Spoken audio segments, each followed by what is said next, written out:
Well, I am Father Rob Hagan, and I serve as the Prior Provincial for the Province of St. Thomas of Villanova. Very happy to be an Augustinian. Nice to be with you. Nice to be with you. And I'm Father Jeremy Hiers, and I am the Vocation Director for the Augustinian Province of St. Thomas of Villanova.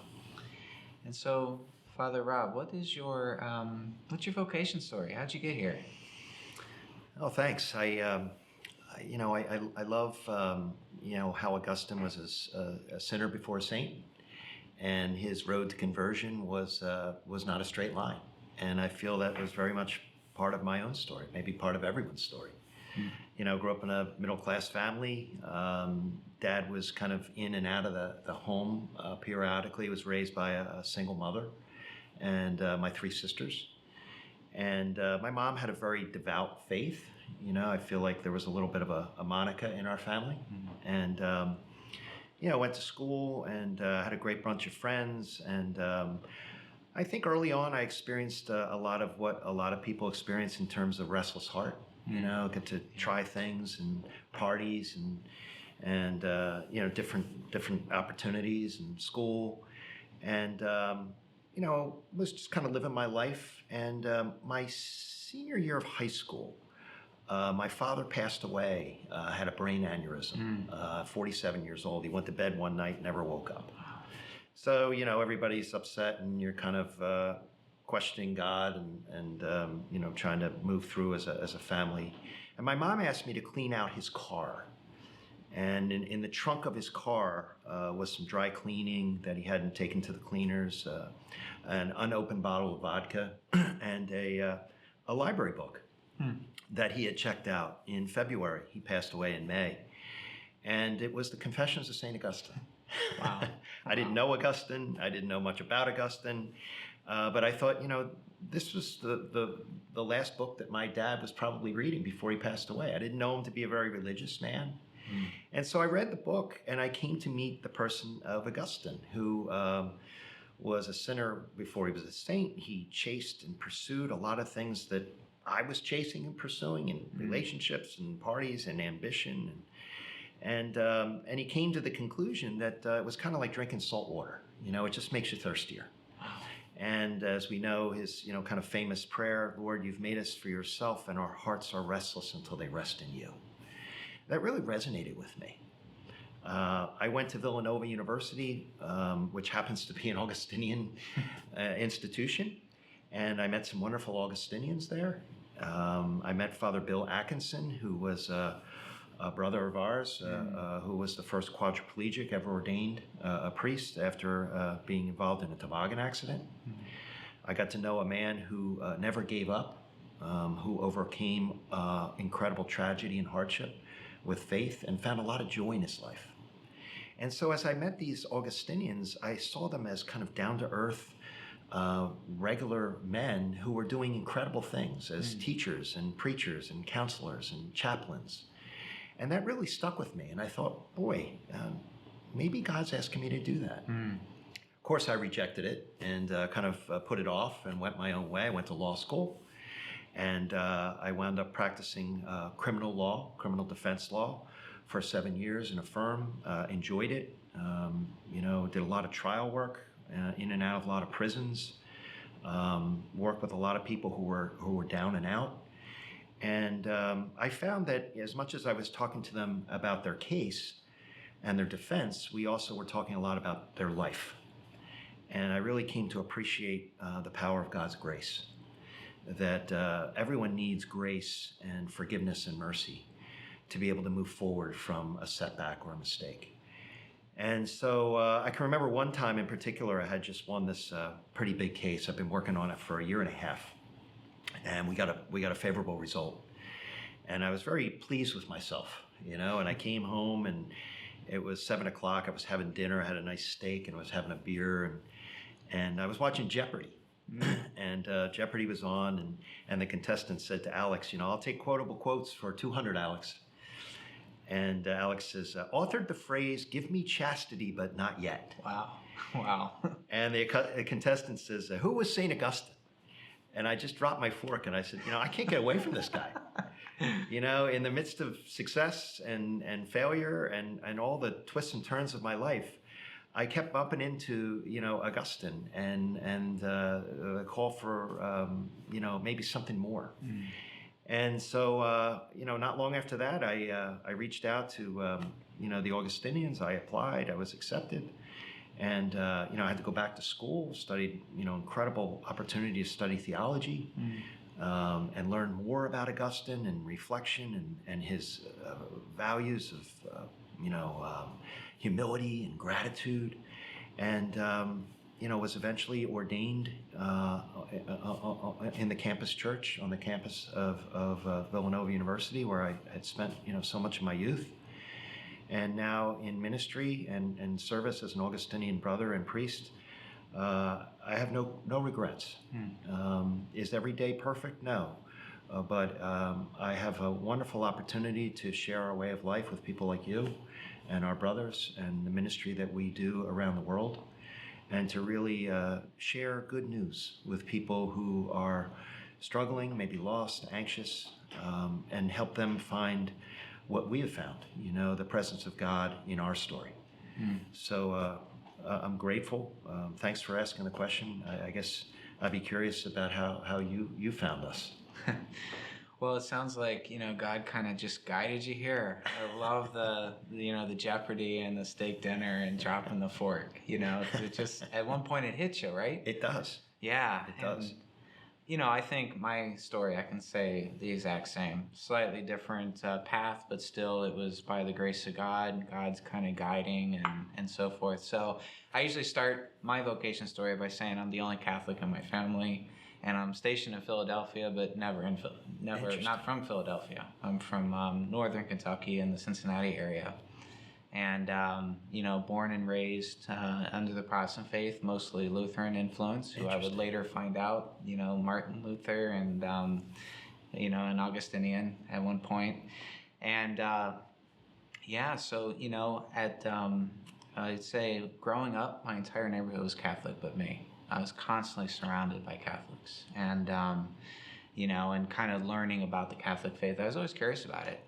And then, I applied to one Catholic school out of many state schools when it came time for college, and I got the best scholarship from a Catholic college. So from there, I studied Catholic theology, fell in love with the faith, got curious even more.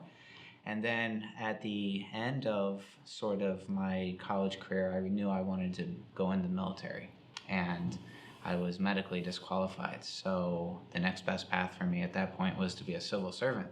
So I started working for the Army in D.C., moved to D.C. and started working for the Army as in acquisitions and IT and project management, and really loved my career and started to grow in that. And of course, when I moved to D.C., all my friends are Catholic.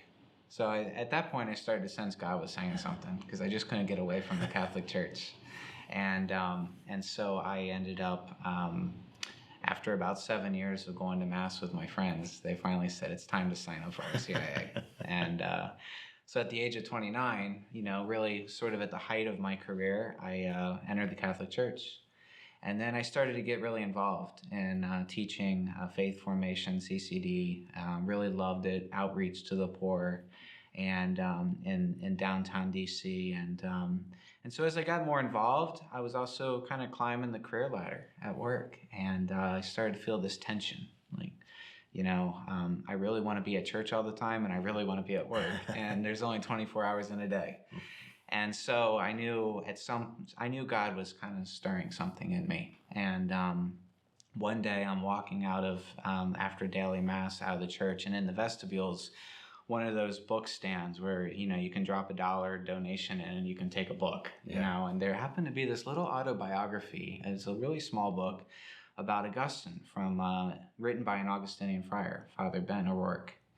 And I was like, oh, I haven't read about St. Augustine. I've heard a lot about him. I've heard some of his famous quotes, and his history. So I read the book. And I like to read and walk at the same time. It's just something I like to do. Don't trip. I know. I don't know how that happens. But I'm just walking around my neighborhood reading this amazing book, almost tripping because I'm getting so into his story. And I just said, you know what? Like, I feel a call to religious life, and so did he, in a sense, at the height of his career. I was at the height of mine. He was 33. I was then 33 at the same time.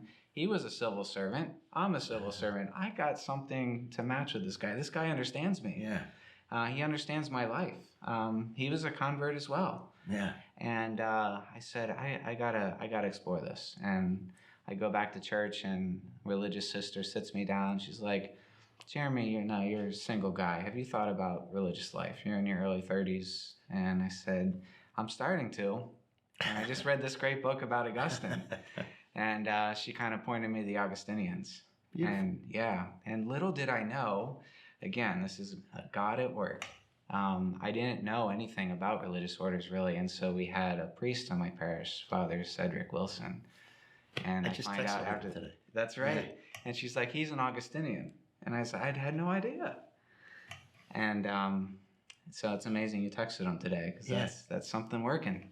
It's beautiful. And so I was like, well, I have to reach out to the Augustinians.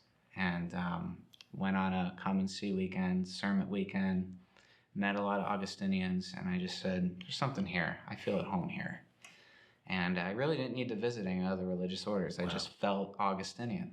And so that was sort of the point where God said, just try it for a year. Leave your career and just enter this group and, see where it goes. And every year I just kind of progressed through formation, and I just grew deeper into it. And so that's how I got here. That's beautiful. That's a real conversion story. Yeah. And I can say we were blessed to get you, and very excited to have you now serve as Vocation Director, to having been on that journey to now accompany others on their journey. And you mentioned the military, and I have great respect for those who serve in the military. And there's a term in the military that they use, and that's discretionary effort. And there's a difference between doing something because your superior orders you to do it and doing it because you believe it's the right thing to do. And I think that can be applied to our vows. As Augustinians, we take the vows of poverty, chastity, and obedience. And I think, a lot of people on the outside would see that as very restrictive, as, kind of an order, an imposition. And as you and I know, and our brothers, we see that as an opportunity to live under grace. That's a free choice. The poverty that we live, that we share, it doesn't mean that we're destitute.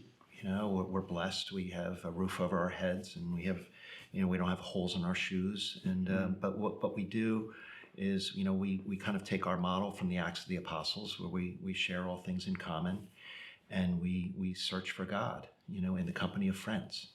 And so, I think to be dependent isn't always a value that's celebrated these days, to depend on God, to depend on your brothers, to depend on others, and understand that, we're not meant to just go it alone, Yeah. And so I don't know how you feel about the vows. We just came back from a first profession where we had, young men who were in various careers in the prime of their life, and who opted to take these vows, and it inspires you. Yeah, I'd agree. When I was out, every time I go to a first profession or a solemn profession, I'm reminded of why I'm here and the beauty of these vows. We live in a world in which it's a lot about collecting possessions, collecting things, storing up our nest eggs, storing up things for ourselves. And, it divides people. And that's exactly what Augustine wanted to do when he formed his first community and called us like those first disciples. He wanted to get rid of that possessiveness, because that when we're divided, we can't search for God together. And it's really cool, I think, to really sort of live that witness today. Yeah, I agree. I think, we talk to people a lot, and there's so much pulling at us. And I think we all get, encumbered by the stuff, our phones and our, all the things. And to be able to, have the grace, the interior strength to say, what do I truly need? Augustine would challenge all of us to ask the question, to distinguish between a need and a want. And sometimes my wants are so many. And then when you start to put some of the things down, you realize that, you can live in great simplicity, without a lot of the distractions that we, all kind of fall subject to. Yeah. Yeah, exactly. Funny story. I remember when I was flying to Chicago to meet with the Vocation Director for the first time. And I had gotten a little packet, which is very much the same packet we still mail to discerners today, in the mail a few days prior. And so I was going to make time on the airplane ride from Washington, D.C., where I live, to Chicago to read through the material. And of course, the rule was in there. And I'm reading through it. I'm like, check, check, check. Okay, this is good. And then we get to that point about sharing all our clothes in the storehouse. And immediately I said, I wonder if that includes underwear. And that might be a step too far. So literally, I get in the car after I land, and Father Tom McCarthy, the vocation director at the time, picks me up. And that's the first question I asked him when I get in the car. Do you guys really share underwear? And that's where we got in this beautiful discussion really about, the spirit of the vows. Augustine, that may have been a cultural norm at the time, but it's about the spirit, this idea of I don't need to be attached to things that distract me. Yeah. And it really set the tone for my discernment and as an Augustinian. Yeah, I agree. I think one of the great opportunities that we have as friars in formation is the novitiate. And both of us having come from very busy careers, and think of your colleagues, who would just yearn for a year like we got to experience. Yeah. To be able to read, to reflect, to have spiritual direction from a mentor, to learn about Augustine, and to really have the time to slow down. And as Augustinians, we really do believe that that's where God speaks, in the silence. And so much of our life is full of all the noise. And to be able to, now we didn't stay in a novitiate, but you take the tools from the novitiate back into active life, where we really take a lot of our way of life from Augustine's balancing contemplation and action. So as Augustinians, we see the value of prayer and reflection, but we also see our call to go forth, to go out into the world and to do for others and to be for others. And I would just be interested, I know you've had a busy life. I think one of the areas that you've gotten involved in is prison chaplaincy. And I think that's really a gift, to be able to serve in that way. I'm just curious, how did you get into that, and how do you find that ministry? Yeah, I think that's another, way that God kind of guided me into it, because I first got into prison ministry when I was 18 years old.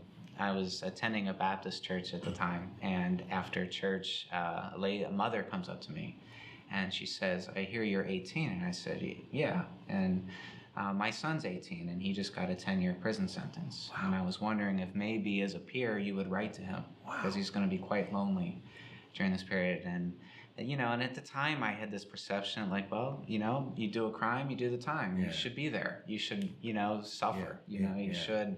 It was a very punitive attitude, but something inspired me to say yes. There was a mother who cared about her son. There was a human element. And as I wrote to this man, I just, we had so much in common. Yeah. We both had career ambitions. We both wanted to be something. We wanted to make a difference. He wanted to go into the military. And, now he'd have to put everything on hold for 10 years. But other than that, we had a lot in common. And so I really identified with that. So I wrote him for many years. And then just a few years before I entered the Augustinians, which would be several years later, my younger brother unfortunately fell victim to addiction, and that caused all kinds of challenges in his life, and it landed him in jail many times. And I just remember the first time I saw him, and I went in to see him, and I saw somebody who's called an inmate for the first time in person, and we have a glass separating us, and we're talking through a phone, and he's there in his little yellow suit or orange suit, and I just said, he doesn't need to be there. He just needs a treatment program. He needs help. There's got to be something more than laying in a bed sleeping your way through time, you know, and you'd say you just sleep for 23 hours a day and get up for meal times. And that really inspired me to want to get involved. Yeah. So, you know, I can't necessarily change the system, Right. but I can maybe work inside the system in some way to bring just a friendly face, a Yeah. little bit of love to people there personally or through letter writing. Yeah. And so when I became an Augustinian and I read about Augustine's own concern for the captives and his own, as a civil magistrate, his own advocacy for mercy and rehabilitation. You know, Augustine wasn't against prisons Right. and enforcement of the law. He was more, but he advocated for rehabilitation. Yeah. I said, I can be part of that as an Augustinian. Yeah. And so as soon as I became an Augustinian, that was one of the first things I asked to get involved in. That's beautiful. That's really, really God's grace working in your life. Yeah. I know I've accompanied you in the prison, and I find it one of the real fulfilling parts of my own ministry. You know, in my professional life as a defense counsel, my job was to keep them out of prison. You know, I did my best to do that. But there was, as you say, there is a place for the penal system. And there is an accountability piece to our life, you know. But at the same time, you know, and Augustine has a great line when he says, do not judge people by what they appear to be, but rather by what they can be. To be able to look at any person, you know, warts and all, and see the potential and the possibility. And I found in my life as defense counsel that there was always mitigating circumstances.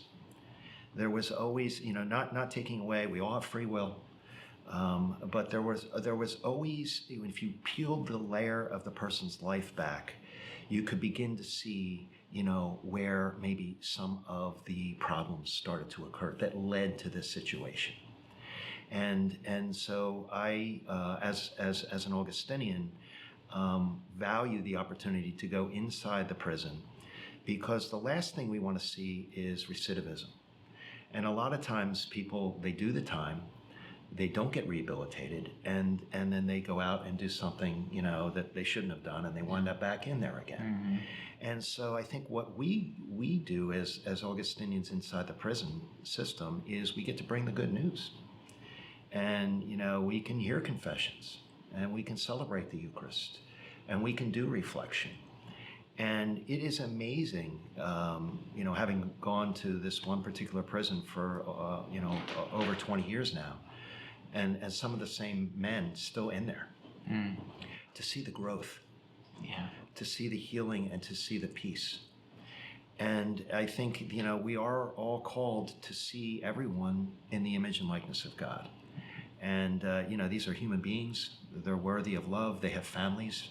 They made mistakes. They're sorry. And so what a gift we have to be able to serve in that way. Yeah. You know?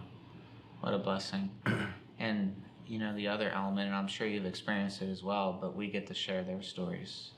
Because, you know, Augustine, you know, he stole pears, he trespassed, he did all kinds of things that could have landed him in jail today. Absolutely. And, but yet he told his story of conversion. Yeah. And these guys, you know, I'm sure I'm just inspired every time I go into prison, because I'm in touch with my own sinfulness, my own need for ongoing conversion. And I get to tell their powerful stories as well, because I get to hear them. It's so true. And I've heard, you know, our brothers that teach in the classrooms. Yeah. And certainly pastors, and wherever you go, how much we learn from the people we serve. You know, we go into the prison and we learn from these men, you know, and they teach us. And to have that opportunity, and then to, you know, see them, you know, share the good news with others. You know, there's times when there's new inmates at Mass or at a reflection group, and it's because they were invited by one of the other inmates. And here they are sharing the good news of the gospel in there. And it's just another reminder that there are no walls, you know, to God's grace. You know, that even in there, in kind of the darkest valley, that the light of Christ can still shine. Yeah, even Jesus can break through the walls and show up at Mass, right? when the And doors were locked. sacraments. Yeah, that's right. We have to have badges. He doesn't. Exactly. But it's wonderful. I think a lot of people don't realize the varied ministries that we do have. Yeah. And as provincial, I'm humbled by all the many ways in which our men serve. As teachers and counselors and spiritual directors and chaplains and military chaplains and on serving on boards of institutions. I've been blessed. I've had the opportunity to serve as a sports chaplain for a lot of our teams. Cool. Yeah. And it's a wonderful opportunity to engage these, young men and women who are so talented, so gifted, on the field and off and academically, and yet they struggle. They have relationship, breakups, and they have pressures from school and mistakes that they make on and off the field. And I think our role is often just to listen, to remind them that there's a plan here, that they don't have to have all the answers. I think sometimes people look at student athletes like they're pros, and they're a lot of them are teenagers and they're still growing and learning. And so I think I've marveled at the opportunity that Augustine and Augustinian values gives us to incorporate into our ministries, in this case, onto our teams. Teams can really benefit by being humble, by being grateful. We talk a lot about how we play for those who came before us. And so I can remember this one particular time with Villanova basketball. They were the year that they won the national championship in 2016. Yeah, exciting year. They were playing in the Sweet 16 to get to the Elite Eight, which is obviously a big game with a lot of pressure. And that game was played on Holy Thursday. And so what we would typically do before any game is we would have a prayer service. And we're not going to pray to win the game. We're going to pray to do our best and invite God's grace into the moment. And so, as many Christians would know, on Holy Thursday, we celebrate the washing of the feet. Jesus teaching us all not just to do as I say, but do as I do. And teaching us that, life is really about serving others. And so what does he do? He bends down and washes the feet of all of his disciples in an act of humility.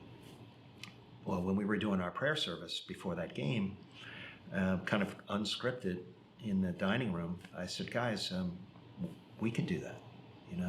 I have a couple of pitchers of water here. And that's obviously not an exercise that you would just try for the fun of it. But when you have a culture and a spirit of people who would be about that, the next thing you know, Coach Jay Wright takes off his shoes and his socks. And I got to wash his feet. Wow. And then Ryan Archidiacono took off his shoes and socks. He was a starting point guard and captain. And Coach Wright washed his feet. Wow. And then Ryan washed Chris Jenkins, who wound up making the shot, took his shoes and socks off and washed his feet. The whole team washed each other's feet. Amazing. And they washed the walk-ons, the guys that don't play. Wow. And they washed the managers, the guys that do the laundry. And the assistant coaches and the assistant coaches' wives, everybody got their feet washed. Wow. And we have a saying on our team that is very Augustinian, and that is, and Jay Wright would say it all the time, our roles are different, but our status is the same. And when you know that you're in it and you're valued for what you bring, not because you're scoring all the points or you're the superstar, but because everybody has a role in community, that's love. And love is a powerful force. And it's really been a joy and an opportunity to see our teams kind of embrace that spirit of humility, gratitude, and love, and see where it can take you on the field or on the court. Doesn't mean you're going to win every game. Yeah. But it does create a certain way of being, a way of playing, a way of living that is most fulfilling. Have you ever had a student athlete come back to you and kind of say how this has impacted their life?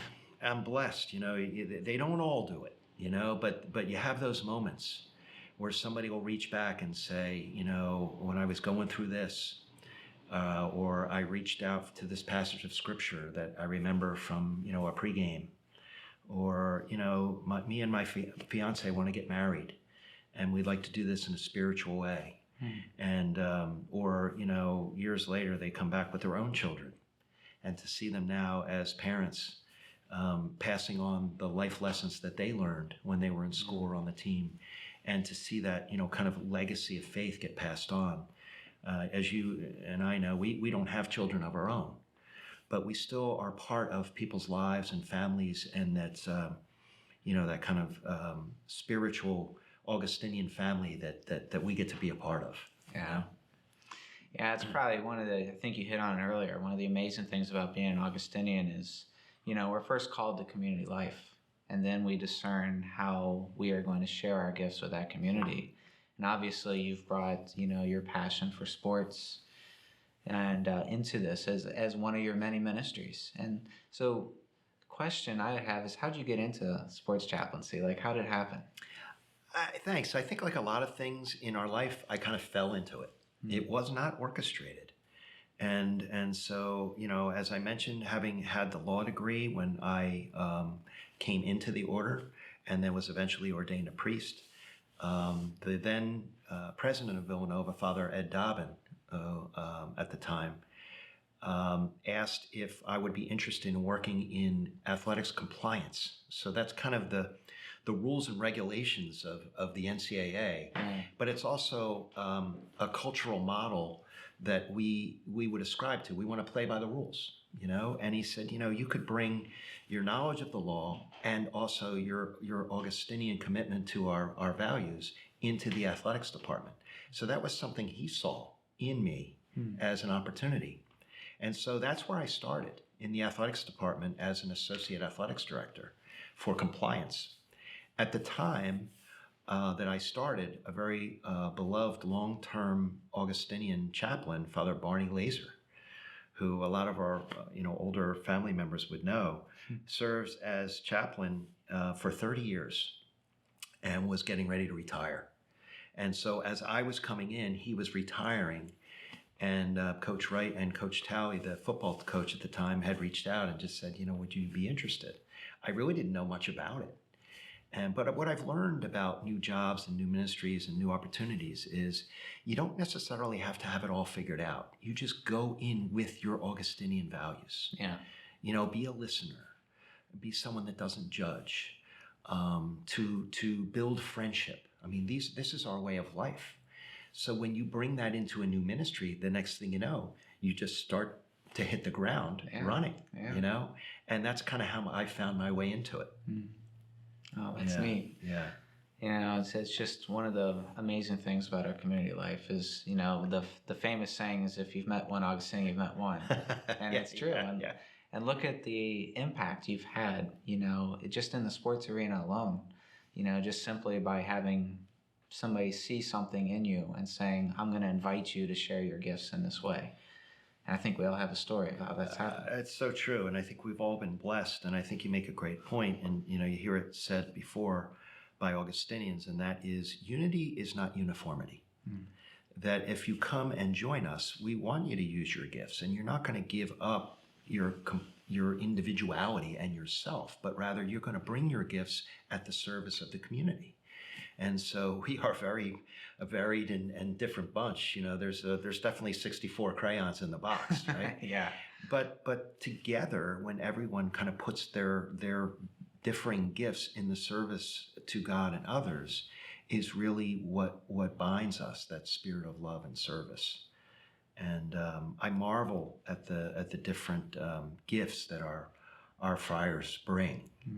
It's humbling. Some of them, the languages that they speak, or the writings, the teachings, the many different sense of humor that some of our guys have. It's really it's like any family. You love everybody for who they are. Yeah. I have to say, I've never laughed so hard since I became an Augustinian. I mean, it's just like I get to do it every day. I get to laugh because there's just something that comes up, and almost, when we truly respect our diversity, it causes laughter because we appreciate the presence of God in the other. And one of the joys I have of being appointed vocation director, and I just really am truly grateful that you have asked me to take that role, is I get to accompany people who contact us because they feel a call to religious life, or they want to be in community, they feel a draw to that, or they feel a draw to St. Augustine like I did, a connection.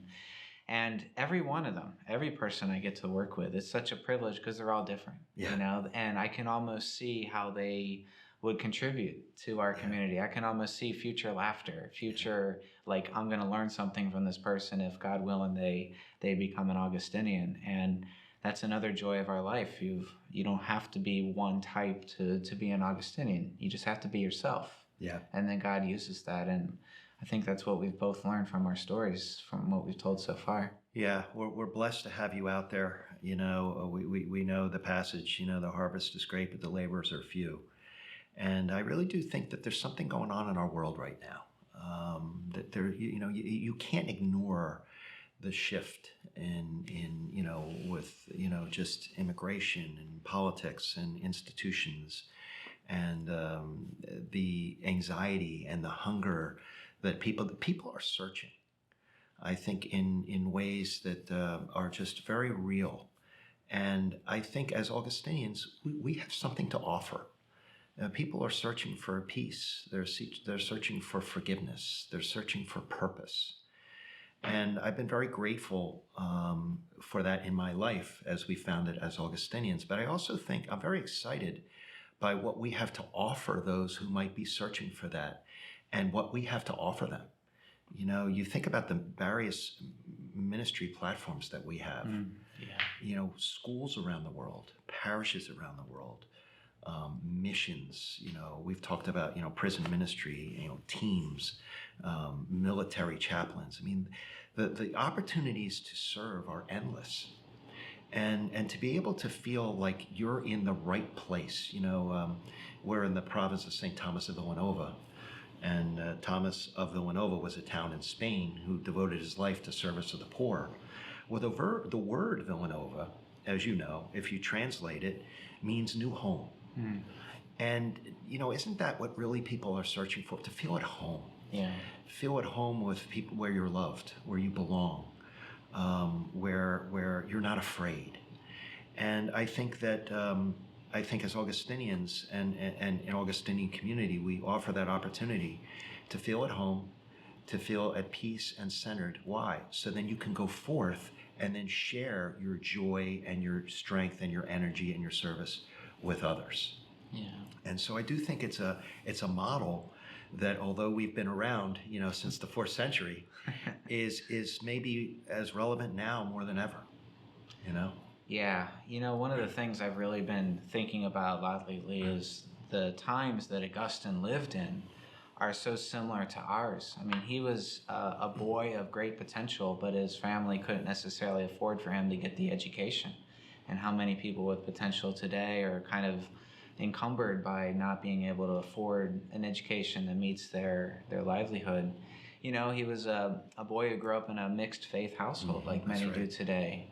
He was a boy that lived in a time in which there was a great gap between the wealthy and the poor. He was a guy who lived in a time of mass incarceration, government corruption, threats, international threats, and his solution was community. Yeah.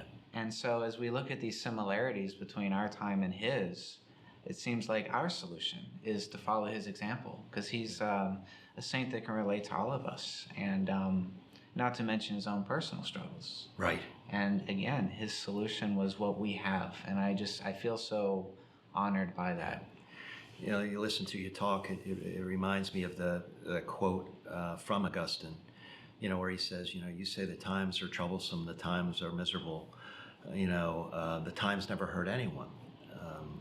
Those who are hurt are human beings, and those by whom they are hurt are also human beings. So change the times, or change human beings, and the times will be changed. Yeah. And I think that's really what we have an opportunity to be a part of, is that it's hard to change. It's hard. Augustine talks about, try to stop cursing. It's hard to just decide to, Yeah. or, people that have gone on a diet or, to try to, change a habit of some sort. It's hard. Mm-hmm. And I think that's where, the doctor of grace, grace is the power to do those things that we can't do on our own strength. To open yourself up to a power beyond yourself. And I think as Augustinians, we have access points to those opportunities for grace, the sacraments. I think the sacrament of reconciliation is a very underappreciated sacrament these days. And you experience it with people when they do celebrate the sacrament, how unburdened they feel. Maybe it was something that they were carrying around, for 10 or 15 years. A poor choice, a decision, something that they did. We all know that feeling. And you can't just shake it off. Yeah. But to go into the context of a graced moment, a sacrament, and say, I'm sorry. And to know that, to feel, those prayers of forgiveness and reconciliation, and to do a little penance and to move forward and leave it behind. I mean, if that's not a cure for mental health and anxiety, I don't know what is. Exactly. Especially with so much around us these days. Yes. So much anxiety. And I see it on the college campus, and I know you do too. When people find their way back into that sacrament, the joy and the peace that they leave with. I talk to my friends, that have had children, and you get invited to a baptism. Don't go to the restaurant for the party. Go to the baptism first. Mm-hmm. And that opportunity to take a dunk in the water. Yeah. And what does water do? It refreshes us, and it sobers us up, and it satisfies our thirst. And you need water to make things grow. Well, that's everything that God does for us. And so I think that as Augustinians, to be able to try to coach people back, if you will, to those points of grace, where you realize that you didn't have to do it all by yourself or all by your own strength, is just a wonderful opportunity that we have as friars. Yeah, I agree. I was so blessed. My first assignment post-ordination as an Augustinian was the National Shrine of St. Rita of Cascia in South Philly, which emphasizes reconciliation and healing. And it was just so amazing to see every day people kind of walking in with their shoulders shrugged down and kind of looking downtrodden, and then leave standing straight. And that's, such a model for what our Lord wants to do. He wants to restore our dignity. He wants to help us. Yeah. And, and that really flows from community life. Augustine, when he was struggling with his own conversion, he's like, Lord, I want to follow you. I just can't. It's like what happens when I try to get out of bed early in the morning. I start to wake up and then I go back to sleep. Exactly. He says that in his confessions. And my brothers helped me get out of bed. Yeah. They challenged me. And they helped me become a better person. Yeah. And that's what true friendship is, according to Augustine. And as I work with people discerning vocation and religious life, I hear a desire to be challenged. Yeah. They sense, just like Augustine did, that Christ is inviting them to something. Yeah. And they realize or sense in their own hearts in some way that community can help them with that. Yeah. Yeah, I love what you're talking about in terms of the friendship and how we help each other along. And just kind of going back to the sports metaphor, it's kind of like working out, And I see it with a lot of our teams, but certainly with myself. Some days you just don't feel like working out, but you do, and you say, "Hey, come on, let's go for a run or a walk together." And because you wanted to go, you got me to go. Yeah. And then 2 days later, I might want to go for a run, but you don't, and I might invite you, and together we kind of keep each other walking down the road. And Augustine talks about our spiritual weight. What is that kind of gravitational pull that pulls you? Because there's a lot of gravitational pull out there, various temptations and distractions. So it does take kind of a community of faith to have our spiritual muscles together so that we can resist the temptation, keep working out through, morning prayer, evening prayer, sacrament of reconciliation, reflection. I mean, these keep our spiritual muscles in order so that we're in the kind of shape to resist a lot of the temptations of the world that come at us, because we're not immune to them, right? Just because we have the habits on, right? Human beings and too. we need each other Yeah. to kind of strengthen one another. Augustine has that great line: each of us strengthens all of us. Yeah. And everybody shares their own unique gifts to challenge the other. Yes. And so that's one of the beautiful aspects of our life. And you mentioned the St. Rita Shrine, and I think just like any family, we have so many family members that have gone before us that we're so proud of. So, obviously we have Augustine, but we have his mother Monica. We have St. Rita, who had a difficult struggle in her family life and lost 2 sons, and how she overcame that. We have our own brother, Father Bill Atkinson, who, in recent times, suffered a horrible tragedy in a toboggan accident and was rendered a quadriplegic and never gave up, and found his way to ordination as the first quadriplegic ever ordained a priest, and went on to teach and preach and help and heal. And so we have a legacy and a tradition, that we draw upon. Yeah. We have a great set of spiritual athletes waiting for us in heaven. So a question for you, aside from Augustine, of course, has there been an Augustinian saint that you've really found yourself close to in your own journey? Well, thanks for asking that. I do have a person that I did not know until I joined the order. And I remember my first year in formation, and on May 22nd, we were having this big feast day celebration for St. Rita. And May 22nd happens to be my birthday. Oh, there you go. and I came to learn about this wonderfully incredible, strong, independent woman who really, really resonated with my life and my story.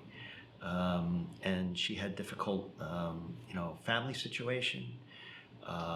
There was, things within her own family that need to be reconciled.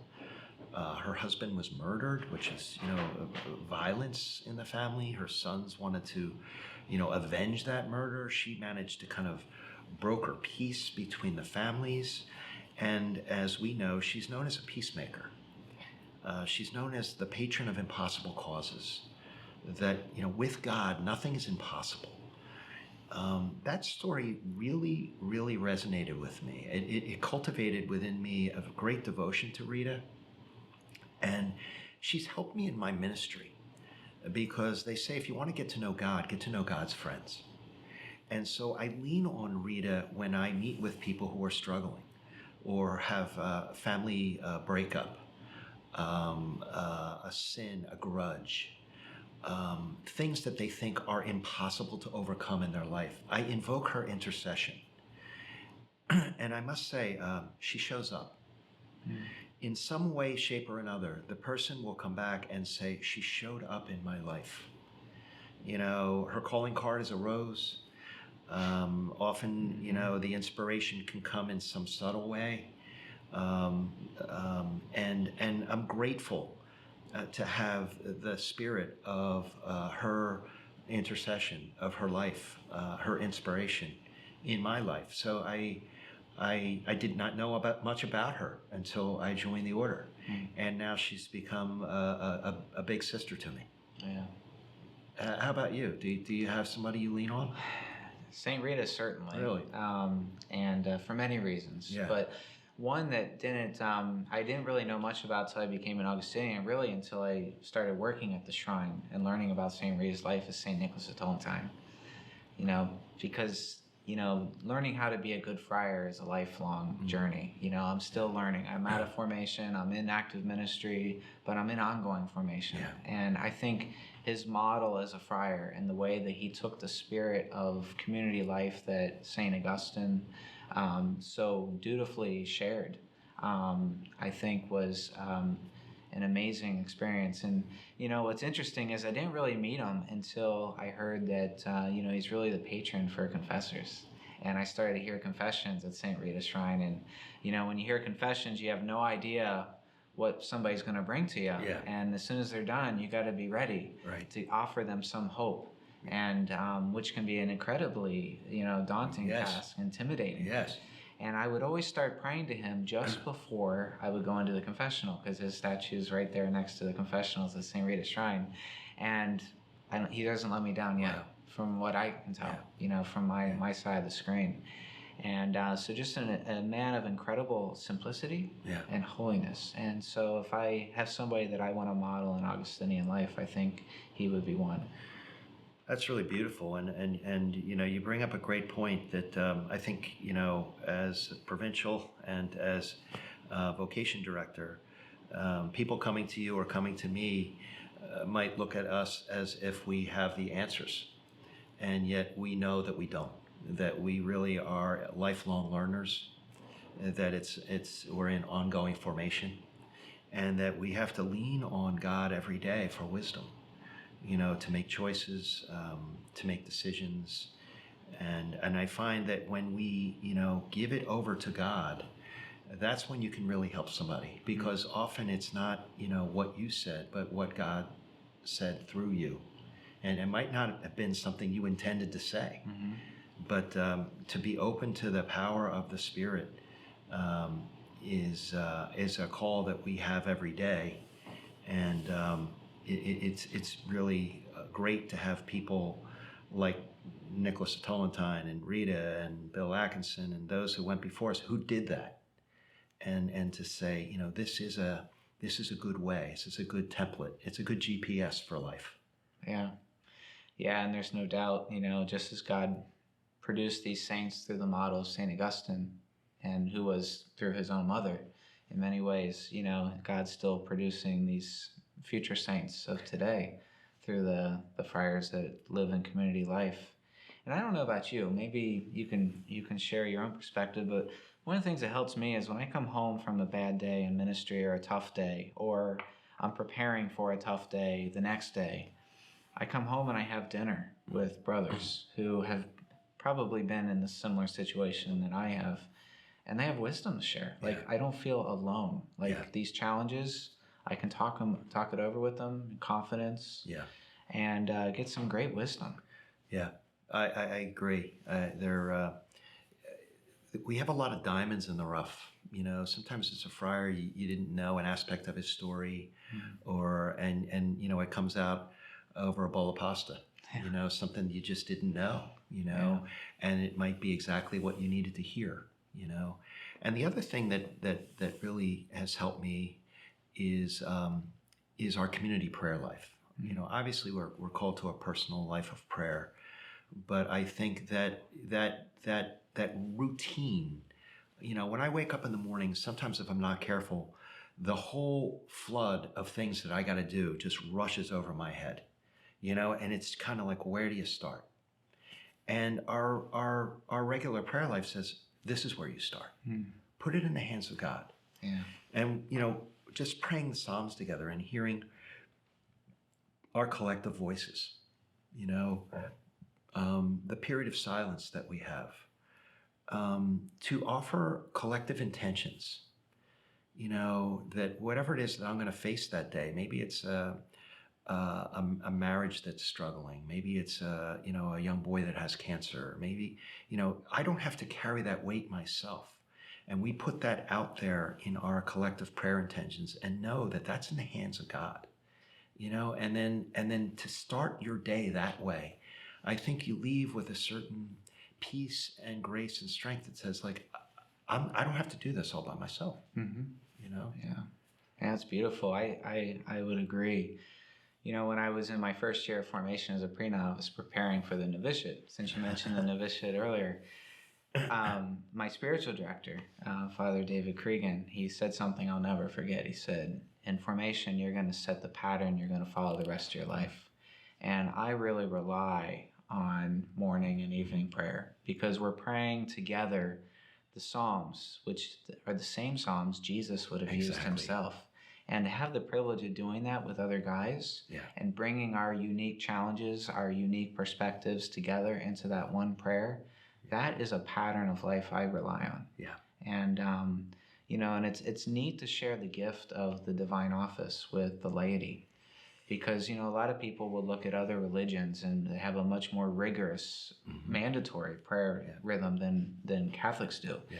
And they're jealous because it's that time to pull away. And I say, we have it. We have the divine office. And this is the Augustinian way of doing it, which Augustine says in the second chapter of his rule, pray at the appointed times. Yeah. And then everything else in the rule follows. So it's a beautiful pattern. It is. And I know, people do appreciate the invitation. And another one of Augustinian's values is hospitality. And I'm very grateful, for all the many ways in which our friars, open up their communities. One of the great ways to get to know somebody, as we learn from Jesus in the ultimate sacrifice, is through a meal. To come around a table, to break some bread, where you feel welcome and listened to. It's amazing the healing that can take place just when you're able to have a conversation and share a meal with somebody. And as Augustinians, we do that a lot, right? We meet and we pray and we eat. And I think people appreciate that, that's a kind of a hallmark of an Augustinian parish or an Augustinian school, that you will come together and you will, celebrate together in ways that it builds friendship and community. One of the miracles of Augustinian life that I often think about is a lot of times when I'm assigned to a new community and I get to know a brother, I said, I probably, if I was like posting one of those ads I used to post right after college, like looking for a roommate, it's probably not somebody I would have selected on the surface, right? But then they end up becoming like a phenomenal force or influence in my life just by simply getting to know them. Yeah. And what a witness in the world, I can't remember who said it, but somebody once said, you can't hate somebody that you know. Yeah. And I'm like, we take the risk of crossing socioeconomic boundaries, crossing educational levels to interact with people that wouldn't be in a social circle on the outside. And we have this phenomenal community experience. I mean, what a witness for a world that tends to separate. Yeah. I am inspired by a lot of our schools have a program called Caritas. And that would be where students have the opportunity to come to an Augustinian community or to the monastery and maybe sit and have coffee or lunch with a friar who's now infirm and not able to get out anymore. And to listen to them, meet and hear the story of maybe a friar who worked, 40 years in the missions and his story and to be able to connect in a way that he wouldn't if we didn't open the door and let somebody come in and share that conversation and that wisdom. And both people benefit. You talk to the student and what they learned, and you talk to the friar and what an opportunity it was to, meet a new friend when he can't even go outside anymore, What a gift, a gift of community. Yeah. Yeah. So, Father Rob, what does it mean for you to wear the habit? Well, I'm honored to wear this habit. I can think about the men who've worn this habit before us over generations. As many will note, it hasn't changed much. And I mean that in a good way. In the midst of all the changes in society and the world, there are certain core values and things that stand up over time. And so, Augustine would have a lot to say, as our church would, about the power of symbol. And so this is a powerful symbol of simplicity and a way of life that really goes back to, the 3rd century. As you can see, there's no stars and stripes. You could have, a grand title, or you could be, serving in the monastery kitchen. And there's a certain uniformity to it all. And, as someone who doesn't really take pride in a big wardrobe, there's something comforting in just putting it on and going about your business. I think a lot of times we'll wear it in sacramental situations, certainly in the classroom as a point of teaching and preaching. And so I'm really humbled to think of all those who've worn this habit before me. And it's kind of a constant reminder to myself that am I living up to the way of life that I profess? You know, so it's a wonderful reminder. And powerfuls really do speak volumes. One of the things that I like about our order and our faith tradition is that we didn't just come up with this yesterday. That we go back, you know, we're talking about, as Catholics, apostolic succession. There's a certain orthodoxy about our way of life. Augustine would talk about if you want to build anything, you want to build anything lasting, it must be set on a core foundation upon which everything else can stand. And so as Augustinians, you know, 1256, you know, Augustine, you know, 354, you know, we're talking about core values, a way of life, a way of practice that, you know, takes us all the way through to where we are. And to have had the opportunity to study good theology and Christian anthropology and to really embrace our notion as Christians and Catholics of the incarnation, that we truly believe that God became one of us in and through the person of Jesus Christ, and that he was both human and divine, and human in every way like us except for sin. And so we have a God who understands the human struggle and the human condition, and then gave us the tools to negotiate it through the sacraments and the Beatitudes and the way of life that are all incorporated in the rule of Augustine, you know, to love God and love neighbor. So, you know, this is not something that we just came up with, that it is set on a rock foundation and really is something that is rooted in tradition. And for us to have the opportunity to carry that forward is an honor. And to wear the habit with humility and some pride. Yeah, that's beautiful. You know, I remember being at the profession a few weeks ago, first profession, where two of our guys received the habit for the first time. It reminded me of what it felt like when I received the habit. Yeah. You know, I had been living with Augustinians for a couple of years, and it was put on, and now I just felt this tremendous sense of unity. Like, I'm going to look like them now. You know, almost like when you're growing up and you want to be a grown-up, right? And every time I walk through campus or we have a gathering at Villanova or somewhere else, and like there's dozens of Augustinians walking together in the same habit, I feel that same sense of unity. Like we may be different, you know, we may have different backgrounds, we may have different gifts, we may even vote differently, but we're united in this. Yeah. We're carrying something that's very significant, and we're not only continuing something, you know, a 1600-year tradition, but we're also still searching together. You know, there's a lot of unanswered questions in our world, and these guys who I wear this habit with are searching right alongside me, and I don't have to have all the answers. I can just be with them, and like Augustine taught. And I think that's, you know, really what theology taught me. Yeah. Through the spirit of Augustine, keep searching, keep asking the questions, be open, because after studying theology, I walked away with a completely different conception of who I am and who God is. And that continues to unfold, you know, even in my own life and ministry today as I continue this journey. So the habit is, for me, a sign of unity and a sign of ongoing conversion, that I'm searching still with others.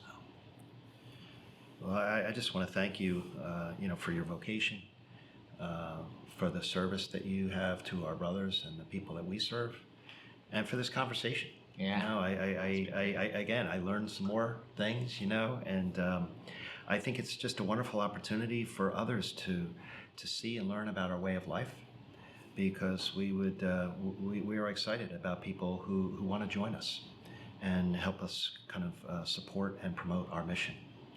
Yeah, I agree, Father Rob. I mean, sometimes I ask, who wouldn't want to be an Augustinian? I'm sure you ask the same one. Who wouldn't want this? It's a good life, and you know you're called to it when you feel that way. And I would just want to thank you as our Provincial for your leadership. It's not an easy time. Not that any time is easy, you know, to be a leader in the church. But thank you for the model and the leadership, and the way you continue to model Augustine to us. Thank you.